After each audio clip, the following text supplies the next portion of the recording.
Et alors nous recevons ce matin le professeur de gynécologie Israël Nissan. Bonjour. Bonjour. Bienvenue. Vous sortez chez Grasset un petit livre passionnant qui s'appelle Parler sexe, comment informer nos ados. Vous me disiez juste avant l'émission, ça a le mérite de se lire vite. C'est pas le seul mérite de ce livre, mais c'est vrai que ça nous arrange, nous les journalistes, parce que ça se lit vite et que vous avez un langage très direct, très cash, et c'est très agréable à lire. Ça fait 30 ans que vous intervenez dans des collèges, dans des lycées pour parler de sexualité. Et alors votre constat, il est assez alarmant. Pour vous, ce sont ni les parents, ni l'éducation nationale qui apprennent la sexualité à nos enfants, c'est la pornographie. Et pour vous, il est temps de tirer le signal d'alarme sur cette question. Tout à fait. Quand il n'y a pas d'information sur la sexualité, c'est les femmes qui payent l'addition. Et donc, c'est une démarche féministe. Vous me direz, il y a des pays qui sont pires, où on n'apprend pas à lire aux femmes. Comme ça, on est tranquille. Chez nous, on apprend à traverser la rue en regardant à droite et à gauche pour pas se faire renverser, mais on n'apprend pas à nos jeunes à débuter leur sexualité pour en éviter les écueils. Et puis surtout, il n'y a pas de contact entre les adultes et les ados sur ces sujets. Donc les ados qui ont besoin d'informations, ils sont en stabulation libre sur la pornographie et je peux vous dire que ça leur fait pas du bien. La pornographie les éduque à notre place, c'est une barbarie, dites-vous. Et ça concerne les garçons comme les filles et tout milieu confondu. Tout milieu confondu, et assez tôt et de plus en plus tôt. 50% des enfants de 11 ans ont vu un film porno, garçons et filles. Vous, dans les classes où vous intervenez, ils en ont tous vu ? Pratiquement tous. Je vois aux questions anonymes qu'ils posent qu'elles sont toutes influencées par des choses qu'ils ont vues. Et là, les images et les sons à cet âge-là, il n'y a pas d'appareil critique pour se mettre à distance de cela. Pour eux, c'est la réalité, c'est la vraie vérité vraie. Donc, les enfants estiment, les ados estiment que c'est un prêt-à-porter, que c'est comme ça qu'il faut faire, puisque les adultes font comme ça. Oui, parce qu'à chacune de vos sessions donc en milieu scolaire, vous consacrez 30 minutes aux questions anonymes des élèves sur la sexualité. Ils vous font passer des petits papiers comme ça. Et c'est fou l'influence du porno dans leur questionnement, comme cette horrible question que vous recevez un jour. Quand une meuf ne veut pas, est-ce qu'un copain peut la tenir pour qu'on puisse se la faire ?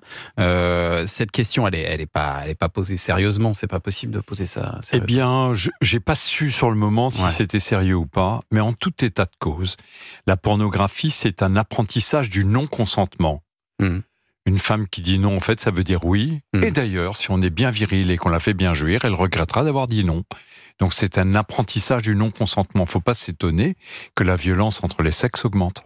Et ça rend les jeunes garçons agressifs. C'est ce que vous dites aussi. Ça les rend d'autant plus agressifs que la pornographie suscite leur excitation, les choque, les excite et les intéresse, et qui peuvent pas lâcher le regard, et qu'après, ils en veulent aux jeunes femmes qui sont pas capables de les exciter autant. Ouais, c'est ça.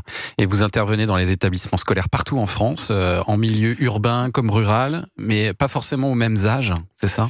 Alors, moi, je fais confiance au directeur d'établissement, en tout cas dans la région où j'étais à Strasbourg, pour me dire c'est plutôt en 4e, c'est plutôt en 3e, mais je pense qu'il y a une loi en France depuis 2001 qui prévoit 3 heures d'intervention sur la vie affective et sexuelle dès le CP, et elle n'est appliquée nulle part. Donc le citoyen nisant demande juste l'application de cette loi-là, mais aussi la protection des mineurs. C'est comme si elle n'existait pas, la loi sur la protection des mineurs.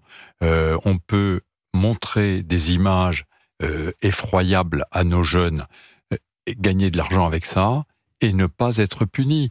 Donc j'appelle les pouvoirs publics à éviter ce qui se passe actuellement, c'est qu'on rentre sur un site pornographique, on vous demande, t'as 18 ans, oui, non, oui, page suivante. Voilà. Donc on se moque du monde. Il n'y a aucune protection, en fait. On se moque du monde. Vous, ce que vous dites, c'est qu'il faut mettre la carte bleue, quoi. Voilà. Alors, ça, c'est une des solutions, il y en a peut-être d'autres, mais mettre un numéro de carte bleue avant la première image de pornographie, ça limiterait tout ce oui, ça, c'est certain, oui. Mais si vous dites que 50% des enfants de 11 ans ont déjà regardé un film porno, c'est peut-être avant la 4e, du coup, ils ont bien plus de 11 ans en 4e. C'est pour ça que la loi de la France est magnifiquement faite. 3 heures dès le CP, c'est-à-dire qu'on apprendrait à nos jeunes: touche pas à mon corps est à moi, tu n'as pas le droit de me laver entre les fesses quand tu me donnes le bain.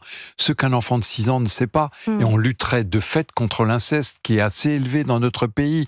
Le Conseil de l'Europe dit que c'est 20% des garçons et des filles qui ont subi des abus sexuels dans leur enfance, avec les catastrophes médicales qui vont derrière. Donc, le constat est là. il faut qu'on aide les parents, il faut agir. Et agir, c'est informer et éduquer. Mais vous le savez mieux que personne, il y a beaucoup de résistance face à ça. Je suis sûr que même parmi les gens qui nous écoutent là ce matin sur Europe 1, il y a beaucoup de gens qui se disent non, c'est pas à l'école de faire ça, l'éducation sexuelle, on n'en a pas besoin. Qu'est-ce que vous leur répondez? Ils ont en partie raison, parce que la première éducation, ce qu'on appelle l'éducation à la morale, elle a lieu à 4 ans. Respecte-toi toi-même.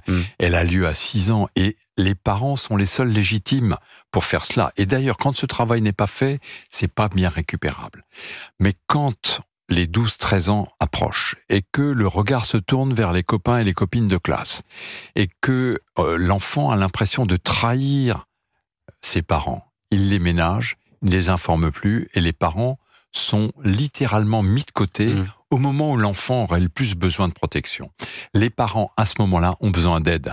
Ils ont besoin d'aide parce qu'ils ne peuvent pas aborder ces sujets-là frontalement avec leurs enfants, même s'ils se sentent très, très ouverts.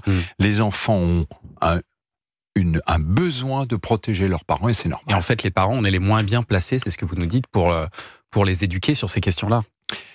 Sont très bien placés quand il y a une question qui vient du jeune sur ces questions, il faut répondre et pas se défiler. Mais s'il n'y a pas de question, dire à une jeune fille de 14 ans viens par ici, on va parler de sexualité, c'est juste pas possible.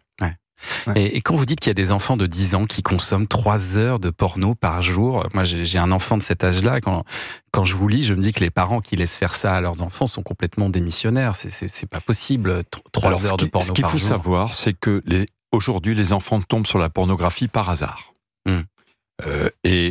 Ça leur saute aux yeux. Avant, il fallait la chercher. Aujourd'hui, il n'y a plus besoin de la chercher. Et la deuxième chose, c'est que ces images choquent dans un premier temps. Même, ça donne un vrai choc. Mais en même temps, elles excitent. Mais elle est où cette pornographie? Moi, je tombe pas dessus par hasard. Elle est où cette pornographie? Oui, mais il faut la chercher. Il faut taper sur des sites pornographiques. Ça, c'était avant. Maintenant, vous faites un prénom féminin et vous tombez sur un site pornographique. Et donc, justement, des jeunes peuvent tomber dessus sans la chercher. Et puis les copains, voilà. Être complètement indignés par ce qu'ils ont vu, mais en même temps excités. Et ces deux mélanges peuvent donner une addiction. Et les jeunes qui sont addicts, ils rentrent à la maison, ils sont tout seuls, il n'y a personne qui surveille ce qu'ils vont voir, et ils ne peuvent pas lâcher l'écran des yeux. C'est terrible. Parler sexe, comment informer nos ados. Vraiment, c'est un petit bouquin passionnant à lire d'Israël Nissan. C'est chez Grasset. On va continuer à en parler. Et puis, dans un instant,